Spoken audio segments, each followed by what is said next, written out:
മഴ തോരും മുമ്പേലെ ഇന്നത്തെ എപ്പിസോഡിലേക്ക് എല്ലാവർക്കും സ്വാഗതം. അങ്ങനെ ഹരിശങ്കർ ഇങ്ങനെ മുകളിൽ നിന്ന് ഇറങ്ങി വരുന്നുണ്ട്. അപ്പോൾ അതൊക്കെ പാത്തും പതുങ്ങിയൊരു കള്ളനെ പോലെ വന്ന് അലീനയുടെ വാതിൽ മുട്ടുകയാണ്. അലീനാണെങ്കിൽ ശ്രദ്ധിക്കുന്നുണ്ട്, പക്ഷെ മൈൻഡ് ചെയ്യില്ല. ഒന്നും കൂടെ പുതച്ച് മുടിക്കെടുക്കും. വീണ്ടും വീണ്ടും ഹരിശങ്കർ പോകാൻ കൂട്ടാക്കില്ല. അവിടെ നിന്നുകൊണ്ട് തന്നെ തട്ടലോട് തട്ടലായിരുന്നു. പിന്നീട് ലോക്ക് ഇങ്ങനെ തുറക്കാനൊക്കെ നോക്കുന്നുണ്ട്. അലീന ആക്കി കാര്യം മനസ്സിലായി. അലീന വേഗം സൈഡ് ചെരിഞ്ഞ് പുതച്ച് മുടിക്കിടുന്നു. പിന്നീട് കാണിക്കുന്നത് പിറ്റേ ദിവസമാണ്. ബ്രേക്ക്ഫാസ്റ്റ് കഴിച്ച പാത്രങ്ങളൊക്കെ ഡൈനിങ് ടേബിളിൽ നിരത്തി വെച്ചിട്ടുണ്ടായിരുന്നു. അതൊക്കെ വൃത്തിയാക്കണം. അപ്പോൾ ആ സമയത്ത് ഹരിശങ്കർ വന്നിട്ട് പറയുന്നുണ്ട്, എടുത്ത് വന്നിട്ട് വിളിക്കും. എന്താ പറയും, ഞാൻ ഇന്നലെ വന്നിരുന്നു എന്ന് പറയും. വലിയ മൈൻഡ് ചെയ്യില്ല. ഒരുപാട് വിളിച്ചു കേട്ടില്ലേ, നീ ഉറങ്ങിപ്പോയോ, നിന്നോട് ഞാൻ പറഞ്ഞിട്ടുണ്ടായിരുന്നില്ലേ ലോക്ക് ഓഫ് ലോക്ക് ഇടരുതെന്ന്, എന്നിട്ട് നീ എന്താ ലോക്ക് ഇട്ടത് എന്നൊക്കെ ചോദിക്കും. അപ്പം പിന്നിൽ തടഞ്ഞു നിൽക്കുമ്പോൾ പറയും, അതെ മാറിക്ക്, എനിക്ക് പണിയുണ്ടെന്ന് പറയും. എന്നിട്ട് അപ്പോൾ ആ ഹരിശങ്കറിന് ദേഷ്യം വരും. ഇവളങ്ങനെ വിട്ടാൽ പറ്റില്ലല്ലോ എന്ന് പറഞ്ഞിട്ട് വീണ്ടും വീണ്ടും ഇങ്ങനെ ഓരോന്ന് ചോദിക്കും. മൈൻഡ് ചെയ്യേണ്ട പറയും, എൻ്റെ റൂം വൃത്തിയാക്കണം. അപ്പോൾ അരിയിലൊന്നും മിണ്ടില്ല. ഉടനെ തന്നെ വൃത്തിയാക്കണം എന്ന് പറയും. ഇത് കഴിയട്ടെ എന്നിട്ട് വരാമെന്ന് പറയും. അപ്പോൾ വേഗം ഹരിശങ്കർ തൻ്റെ മുറിയിലേക്ക് പോകും. എന്നിട്ട് കർട്ടനും മറ്റുള്ള കാര്യങ്ങളൊക്കെ സെറ്റ് ചെയ്ത് ഇടണ്, ആരും കാണാണ്ടിരിക്കാനായിട്ട്. അലീനയെ പീഡിപ്പിക്കുക എന്നുള്ള ശ്രമത്തോടുകൂടി തക്കം ഭാഗത്ത് ഇങ്ങനെ കാത്തിരിക്കിന്. അങ്ങനെ അലീന വരുന്നത് കണ്ട് അലീന മുറിയിലേക്ക് വന്ന്, ഇതാണോ വൃത്തിയാക്കേണ്ട മുറി എന്ന് ചോദിക്കും. അതെ, ഇതാണ് എൻ്റെ മുറി എന്ന് പറയും. വൃത്തിയാക്കാൻ പറയും. എന്നിട്ട് അലീന ക്ലീൻ ചെയ്യാൻ നിൽക്കുന്ന സമയത്ത് വാതിൽ ലോക്ക് ചെയ്യുന്നുണ്ട് ഹരി. അതൊന്നും അറിയാണ്ട് അലീന വൃത്തിയാക്കി ആ സമയത്ത് അലീനയുടെ തോളിൽ കൈ വയ്ക്കും. അപ്പോൾ അലീന തിരിഞ്ഞിട്ട് കൈ എടുക്കുമെന്ന് പറയും. നിനക്ക് എന്താ വേണ്ടത്, പണോ? എത്ര വേണം? 5000? എനിക്ക് വേണ്ടാന്ന് പറയും. പിന്നെ ഗോൾഡോ? നീ മര്യാദയ്ക്ക് അടങ്ങി ഒതുങ്ങി നിന്ന് ഞാൻ പറയുന്നത് കേട്ട് നിന്നാൽ നിനക്ക് 2 പവൻ്റെ ചെയിൻ മേടിച്ച് തരാമെന്ന് പറയും. എനിക്ക് വേണ്ട എന്ന് പറയും. നിങ്ങളെ ഉദ്ദേശിക്കുന്ന ഒരാളല്ല ഞാൻ എന്ന് പറയും. എന്നിട്ട് മനു അപ്പോഴും ഒന്നും മിണ്ടില്ല. വേഗം എടുത്ത് പേഴ്സിൽ നിന്ന് 1500 രൂപ എടുത്ത് കൊടുക്കും. അപ്പം അലീനെ ബലമായി ആ കയ്യിൽ പിടിച്ച് അതിങ്ങോട്ട് താത്തും. എന്നിട്ട് പറയും, നിങ്ങളെ എനിക്ക് തരേണ്ടത് എന്തെന്നറിയാം, ഒരു സഹോദരിയോട് പെരുമാറുന്ന പോലെ എന്ന് പറയും. ഒരു വേലക്കാരിനെ സഹോദരി ആവേണ്ട ഗതികേടൊന്നും എനിക്ക് വന്നിട്ടില്ല എന്ന് പറയും. അതിനെനിക്ക് ഇഷ്ടം പോലെ ആളുണ്ടെന്ന് പറയും.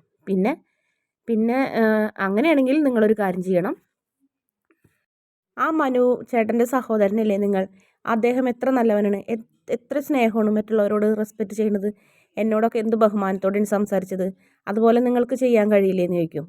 ഇല്ല, നീ വലിയ ശീലാവതിയൊന്നും ആവണ്ട എന്ന് പറയും. എന്നാൽ ശരി, നിങ്ങൾ ഒരു കാര്യം ചെയ്യും, കൈതയ്ക്കൽ മാളികയ്ക്കൽ വീട്ടിൽ അന്തസ്സോടുകൂടി നിങ്ങൾ എന്നോട് പെരുമാറാൻ പറയും. അപ്പം ഹരിക്ക് ദേഷ്യം വരും. ഹരി പറയും, നീ ഇറങ്ങി പോടി എൻ്റെ മുറിയിൽ നിന്ന്, എൻ്റെ റൂമൊന്നും വൃത്തിയാക്കണ്ടെന്ന് പറയും. അപ്പോൾ അലീന വേഗം അവിടെ നിന്ന് ഇറങ്ങിപ്പോവും. പിന്നെ കാണിക്കുന്നത് ബാലേന്ദ്രനെ. ബാലേന്ദ്രൻ ആർക്കോ ഫോൺ ചെയ്തുകൊണ്ടിരിക്കുന്ന സമയത്ത് മറ്റൊരു ഫോണായിട്ട് മോൻ വരുന്നുണ്ട്. നിങ്ങളെ ഫോൺ ഭയങ്കര ബിസിയാണല്ലോ, ആരെയാണ് വിളിക്കണേ എന്ന് ദേഷ്യത്തോടെ ചോദിക്കുന്നു വൈജയന്തി. അതെ, ഒരു സുന്ദരിയായ പെണ്ണിനെ വിളിക്കണ്. എന്തേന്ന് ചോദിക്കും. ഒരു സുന്ദരിയാക്കണതിനെ ഒരു 5 സുന്ദരിമാരെ വിളിച്ചിടുകയെന്ന് ചോദിക്കും. നീ വിളിച്ച കാര്യം പറയാൻ പറയും. അതെ, നാളെ ചേട്ടൻ പോകുമല്ലേ, അപ്പം അതുകൊണ്ട് അങ്ങോട്ട് പോകണ്ടേന്ന് ചോദിക്കും. പോകണം എന്ന് പറയും. ഞാൻ വൈകുന്നേരം വരെ ഉള്ളൂ എന്ന് പറയും. ഞാൻ ഓഫീസിൽ നിന്ന് പൊക്കോളാം എന്ന് പറയും. പിള്ളേരെ കൊണ്ടുപോകണ്ടോ എന്ന് ചോദിച്ചപ്പോൾ വേണ്ട, അവർക്ക് ട്യൂഷനും ക്ലാസ്സൊക്കെ ഉള്ളതല്ലേ, ഞാൻ പൊക്കോളാം, നിങ്ങളും അങ്ങോട്ട് വരുമോ എന്ന് ചോദിക്കും. അതെ, ഞാൻ വൈകുന്നേരം വരണ്ടെന്ന് പറയും. ശരി, അവിടെ വറക്കാനും പൊരിക്കാനായിട്ട് ഒരുപാട് കാര്യങ്ങളൊക്കെ ഉണ്ടെന്നാണ് പറഞ്ഞത്, അതുകൊണ്ട് ഞാൻ പോകാം എന്ന് പറയും. നീ ഇപ്പോൾ എവിടെയെന്ന് ചോദിക്കും. ഞാൻ എൻ്റെ സിംഹാസനത്തിൽ. ഓ ശരി ശരി എന്ന് പറഞ്ഞ് അയാൾ ഫോൺ വയ്ക്കും. അപ്പം ഞങ്ങളെ കൊണ്ടുപോകണില്ലാച്ചാന്ന് ബാബി ചോദിക്കും. അപ്പോൾ പറയുന്നുണ്ട്, വേണ്ട, നിങ്ങൾക്ക് ക്ലാസ്സൊക്കെ ഉള്ളതല്ലേ, പിന്നെ നിങ്ങളുടെ അമ്മ തീരുമാനിക്കുന്ന പോലെയുള്ള കാര്യങ്ങൾ നടക്കുള്ളൂ. അച്ഛനെന്തിനാ അമ്മനെ ഇങ്ങനെ പേടിക്കണേന്ന് ചോദിക്കും. പറയും, പേടിക്കണല്ല മോളെ, ജീവിച്ചു പോകണ്ടേ എന്ന് പറഞ്ഞ് അദ്ദേഹം പോവും. പിന്നീട് മുത്തശ്ശിയുടെ അടുത്തേക്ക് എണ്ണയായിട്ട് വരുന്നുണ്ട്. നമുക്ക് കുളിച്ച് സുന്ദരിയായിട്ടൊക്കെ ഇരിക്കുകയെന്ന് പറയും. അതിന് മുന്നേ എൻ്റെ കയ്യിലൊന്ന് ഇത്തിരി എണ്ണ തടവി തരണം എന്ന് പറയും. അങ്ങനെ എണ്ണ തടവി കൊടുക്കാൻ നിൽക്കും. അപ്പോൾ പറയും, ഞാനേ നല്ലൊരു രാജകുമാരനെ പോലെ ജീവിച്ച ഒരാളാണ്, എത്ര മക്കളെ പെറ്റ് വളർത്തി ഊട്ടി വെച്ചുണ്ടാക്കി അങ്ങനെയൊക്കെ കഴിഞ്ഞൊരു കാലം ഉണ്ടായിരുന്നു, അതൊക്കെ ആലോചിക്കുമ്പോൾ വിഷമം. ഇപ്പം നമ്മൾ ആർക്കും വേണ്ടാന്ന് പറയും. ഇപ്പം നിൻ്റെ കാര്യം തന്നെ നോക്കിയേ, ആരും ഇല്ലാത്തോളല്ലേ നീ എന്ന് പറഞ്ഞപ്പോൾ ആര് പറഞ്ഞു ആരുമില്ലാന്ന്, എനിക്ക് വീടുണ്ട്, കാറുണ്ട്, ബംഗ്ലാവുണ്ട്, അച്ഛനുണ്ട്, അമ്മയുണ്ട്, സഹോദരങ്ങളുണ്ട്. എന്നിട്ടാണോ നീ ഇവിടെ വന്ന് എൻ്റെ മലവും മൂത്രമൊക്കെ എടുക്കാൻ നിൽക്കണത്, നിനക്കെന്താ തലയ്ക്ക് സുഖമില്ലേ എന്ന് ചോദിക്കും. ഇതൊക്കെ ഉണ്ടെന്ന് പറഞ്ഞാലും അവർക്ക് ആർക്കും അറിയില്ലല്ലോ ഞാൻ എവിടെയാണെന്ന്, എനിക്കറിയില്ലല്ലോ അവരെവിടെയാണെന്ന്. ഓ അങ്ങനെ, ഈ പെണ്ണിൻ്റെ ഒരു കാര്യം ഞാനാകെ പേടിച്ചു പോയി എന്ന് പറയും. അപ്പോൾ പറയും, ഇന്നേ അവൾ വരും. ആര് എന്ന് ചോദിക്കും. വൈജ, എൻ്റെ മോള് എന്ന് പറയും. അത് കേൾക്കുമ്പോൾ ആകെ അങ്ങനെ ഞെട്ടണ അലീന. ഇന്ന് വരുമോ? വരും എന്ന് പറഞ്ഞു. നാളെ നമ്മളെ അങ്ങോട്ട് കൊണ്ടുപോകും എന്ന് പറയും. അങ്ങനെ ഒരു കാറിൻ്റെ ഹോർണടി കേൾക്കും. അപ്പോൾ പറയും, ദേ അവൾ വന്ന് അവളെ കാറിൻ്റെ ഹോർണടി കേട്ടാ എനിക്കറിയാമെന്ന് പറയും. അത് തന്നെയാണോന്ന് ചോദിക്കും. അതെ എന്ന് പറയും. അങ്ങനെ അലീന ആകെ ഹൃദയം ഇങ്ങനെ നിൽക്കണ പോലെ തോന്നുന്നു. തൻ്റെ അമ്മ വരണ്. ആദ്യമായിട്ട് താൻ തൻ്റെ അമ്മനെ കാണണ്. എങ്ങനെയെങ്കിലുമൊക്കെ ഒന്ന് കാണണമല്ലോ എന്നൊക്കെ ഇങ്ങനെ ആലോചിക്കുന്നു. അപ്പോൾ ജനലിൻ്റെ ഇടയിൽ കൂടെ നോക്കും. കർട്ടൻ ഇങ്ങനെ പൊക്കി അലീന ഇങ്ങനെ ആക്രാന്തത്തോടെ നോക്കണ്. അപ്പോൾ അവൾ തന്നെയാണോന്ന് ചോദിക്കും. പറയും, കണ്ടില്ല മുത്തശ്ശി, എനിക്കറിയില്ലല്ലോ എന്ന് പറയും. അപ്പോൾ നോക്കുമ്പോൾ ഒരു സ്ത്രീ ഇങ്ങനെ കാറിൻ്റെ ഡോറ് അടച്ചിങ്ങായിട്ട് വരുന്നത് കാണുന്നുണ്ട്. മുഖമൊക്കെ ചെറുതായിട്ടുണ്ടെങ്കിലും മനസ്സിലാവുന്നുണ്ട്. എന്തോ നല്ല സുന്ദരിയായ ഒരു സ്ത്രീയാണെന്ന് അലീനയ്ക്ക് മനസ്സിലാവുന്നുണ്ട്. അലീന സന്തോഷത്തോടെ ഇങ്ങനെ നോക്കണ്. പിന്നീട് നെഞ്ചി കൈ വെച്ച് ഇങ്ങനെ ഹൃദയം നിൽക്കണ പോലത്തെ ഒരു അവസ്ഥയിലും ഫീലിങ്ങിലുമാണ് സ്വന്തം അമ്മനെ കൺമുന്നിൽ കാണുന്ന. ആദ്യമായിട്ട് കണ്ട ഒരു വെപ്രാളുണ്ടായി അലീനയുടെ മുഖത്ത്. അലീന ഓടി വാതിലിൻ്റെ മറയിൽ നിൽക്കുന്നുണ്ട്. അപ്പോൾ വൈജ അങ്ങോട്ട് വരുന്നുണ്ട്, വാതിലൊക്കെ തുറന്ന്. ആ സമയത്ത് അലീനനെ കാണില്ല. പിന്നീട് മറിഞ്ഞു നിന്നുങ്ങായിട്ട് അവരുടെ സംസാരമൊക്കെ കേൾക്കാൻ വേണ്ടി ഇങ്ങനെ നോക്കി നിൽക്കണ. സംസാരമല്ല, പ്രത്യേകിച്ച് അമ്മനെ കാണാൻ വേണ്ടിയിട്ട്.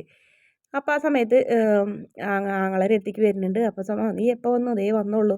ബാലേന്ദ്രൻ വന്നില്ലേ? ഇല്ല ശിവേട്ട, വന്നിട്ടില്ല, വൈകുന്നേരം വരും.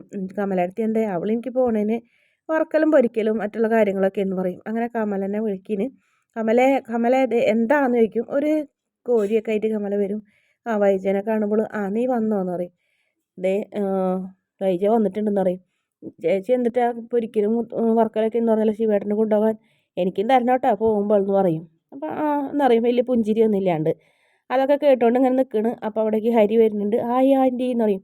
എന്താടാ നിനക്ക്? അപ്പച്ചി അപ്പച്ചി എന്ന് വിളിച്ചിരുന്ന ആളാണ് ഇപ്പോൾ ആൻറ്റി.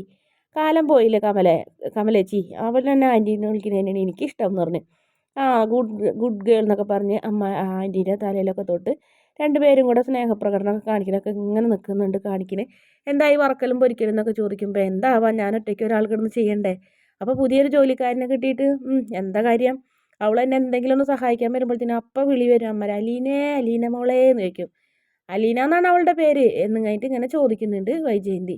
അതെ എന്ന് പറയും. അപ്പം അലീന എന്ന് അമ്മ പറയുന്നത് കേട്ടിട്ട് അലീന ഇങ്ങനെ ആകെ വിഷമിച്ച് ഇങ്ങനെ സന്തോഷവും വിഷമവും സങ്കടവും ഒക്കെ വന്നിക്കണം. എൻ്റെ അമ്മ എൻ്റെ പേര് വിളിച്ചു, എന്നെ ഇപ്പോൾ വിളിക്കും കാണാനൊക്കെ ഇങ്ങനെ ആലോചിച്ചുകൊണ്ട് നിൽക്കുന്ന അലീനയെ കാണിച്ചുകൊണ്ടാണ് ഇന്നത്തെ എപ്പിസോഡിൻ്റെ അവസാന ഭാഗം.